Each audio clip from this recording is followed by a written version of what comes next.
Hello बच्चों, let's see this question. तो इस क्वेश्चन में हमें ये मैच द कॉलम करना है, जिसमें हमें बताना है कि स्टेबिलिटी ऑफ न्यूक्लियस डिसाइडेड, यानी कि कॉलम वन के जो कॉलम वन में दे रखा है वो कॉलम टू में से किस किस को सेटिस्फाई। तो लेट्स सी, हम सबसे पहले फर्स्ट ऑप्शन देखें। तो फर्स्ट ऑप्शन में हमारा देखो, फर्स्ट ऑप्शन में अगर हम देखें तो stability of nucleus decided by negative. तो ये तो कुछ हुआ नहीं। Binding energy per nucleon is minimum. हाँ, stability of binding energy per nucleon greater, ये ग्रेटर होता है पर न्यूक्लियन ग्रेटर होता है तो हमें ग्रेटर स्टेबिलिटी मिलती है। तो हमें ग्रेटर स्टेबिलिटी ग्रेटर स्टेबिलिटी मिलती है।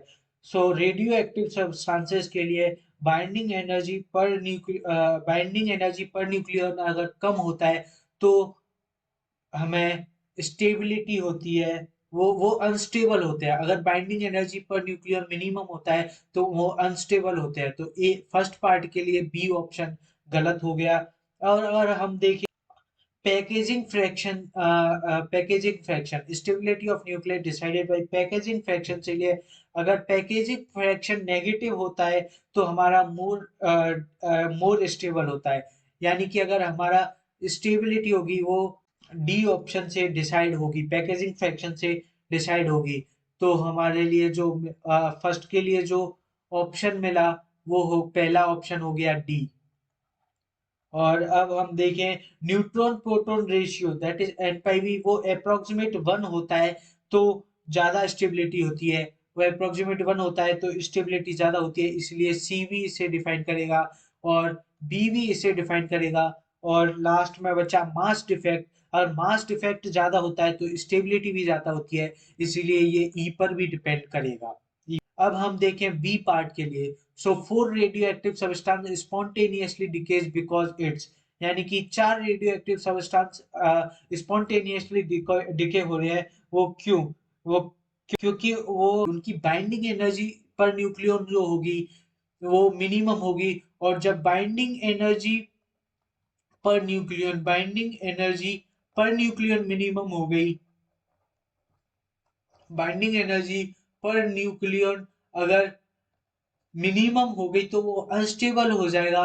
और जब अनस्टेबल हो जाएगा तो उसके पास कोई और ऑप्शन नहीं बचेगा डिके होने के अलावा।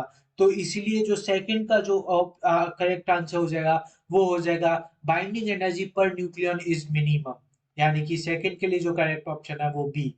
अब तुम थर्ड के लिए देखें। फॉर स्टेबल ऑर्बिट और bound orbit total energy is, यानी कि स्टेबल ऑर्बिट और बाउंड ऑर्बिट के लिए टोटल एनर्जी होगी वो हमेशा नेगेटिव होती है। टोटल एनर्जी स्टेबल ऑर्बिट और बाउंड ऑर्बिट के लिए हमेशा नेगेटिव होती है।